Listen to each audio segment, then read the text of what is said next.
Good morning everyone. आज हम GK question का स्पेशल एपिसोड 4 कराने जा रहे हैं। इस एपिसोड में टॉप 15 क्वेश्चन हैं जो कि बेहद महत्वपूर्ण हैं। तो इस एपिसोड का जो हमारा पहला क्वेश्चन है, क्वेश्चन नंबर 1, सौर मंडल का सबसे गर्म ग्रह कौन है?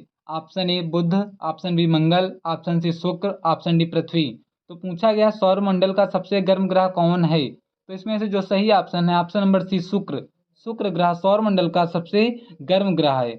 अब शुक्र के बारे में थोड़ा सा और जानकारी कर लेते हैं। तो शुक्र ग्रह को पृथ्वी की बहन, सांझ का तारा तथा भोर का तारा भी कहते हैं। शुक्र ग्रह सबसे चमकीला ग्रह भी है। अब अगले ऑप्शन की बात कर लेते हैं, ऑप्शन नंबर ए बुध। बुध सूर्य की सबसे नजदीक स्थित है।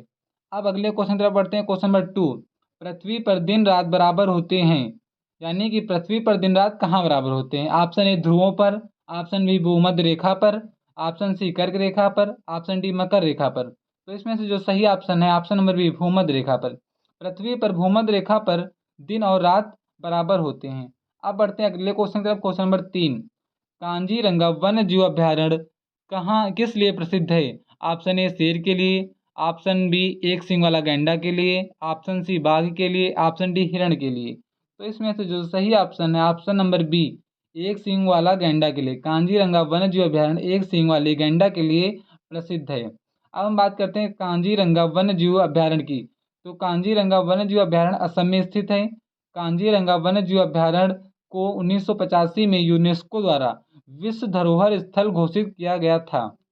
अब बढ़ते हैं अगले क्वेश्चन तरफ, क्वेश्चन नंबर 4, भारत में सबसे पुरानी पर्वत प्रणाली है कि भारत में सबसे पुरानी पर्वत प्रणाली है?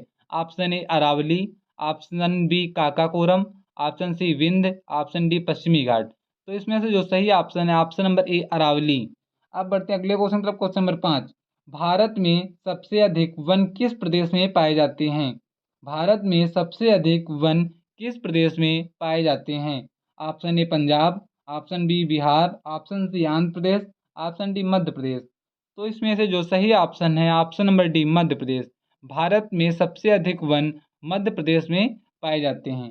मध्य प्रदेश के बाद अरुणाचल प्रदेश में, इसके बाद छत्तीसगढ़ में वन पाए जाते हैं। अब बढ़ते हैं क्वेश्चन नंबर 6 की तरफ। क्वेश्चन नंबर 6 है हमारा, कागज का आविष्कार किस देश में हुआ? Option A Bharat, option B America, option C चीन, ऑप्शन डी ऑस्ट्रेलिया। तो पूछा गया कागज का आविष्कार किस देश में हुआ? तो इसमें से जो सही ऑप्शन है ऑप्शन नंबर सी चीन में। कागज का आविष्कार चीन में हुआ था। अब बढ़ते हैं क्वेश्चन नंबर 7 की तरफ। क्वेश्चन नंबर 7 है, बक्सर के युद्ध में अंग्रेजी सेना का नेतृत्व किसने किया? बक्सर के युद्ध में अंग्रेजी सेना का नेतृत्व किसने किया? ऑप्शन ए क्लाइव ने, ऑप्शन बी मेयो ने, ऑप्शन सी रिपन ने, ऑप्शन डी हेक्टर मुनरो ने। तो इसमें से जो सही ऑप्शन है option number D Hector Munro ने। बक्सर के युद्ध में अंग्रेजी सेना का नेतृत्व हेक्टर मुनरो ने किया था। अब हम बात करते हैं ऑप्शन की, option number A Clive. Clive जो कि बंगाल का पहला गवर्नर जनरल था। अब ऑप्शन नंबर बी की बात करें मेयो, या मेयो प्रथम भारतीय गवर्नर जनरल था।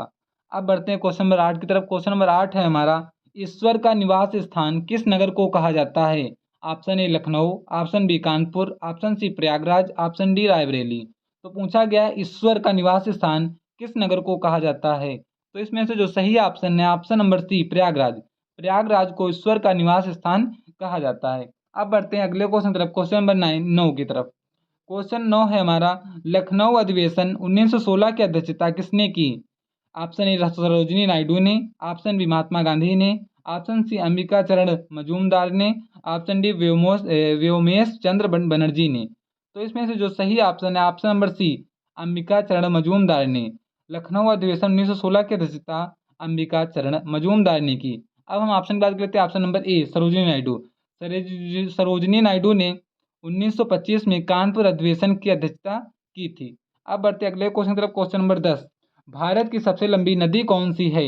Option A Yamuna, option B Ganga नदी, ऑप्शन सी ब्रह्मपुत्र नदी, ऑप्शन डी दामोदर नदी। तो पूछा गया भारत की सबसे लंबी नदी कौन सी है? तो इसमें से जो सही ऑप्शन है ऑप्शन नंबर बी गंगा नदी। भारत की सबसे लंबी नदी गंगा नदी है। इस गंगा नदी की लंबाई लगभग 25-25 किलोमीटर है, लगभग 2525 किलोमीटर है।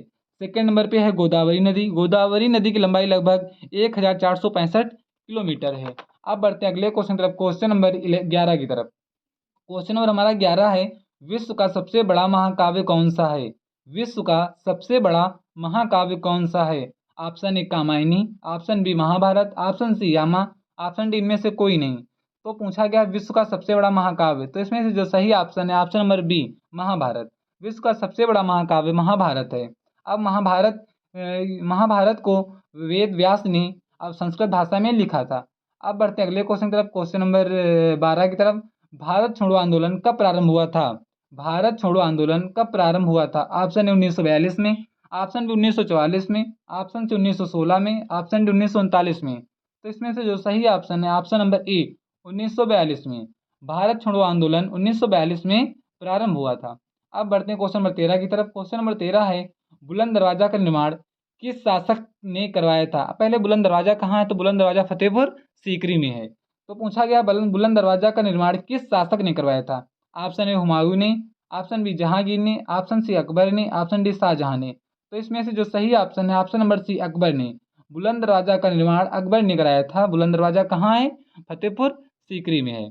अब बढ़ते हैं क्वेश्चन नंबर 14 की तरफ। 14 है हमारा, विश्व ओजोन साक्षर दिवस कब मनाया जाता है? 22 मार्च, 22 अप्रैल, 22 मई, 16 सितंबर। तो इसमें से जो सही ऑप्शन है ऑप्शन नंबर डी 16 सितंबर को विश्व ओजोन संरक्षण दिवस मनाया जाता है।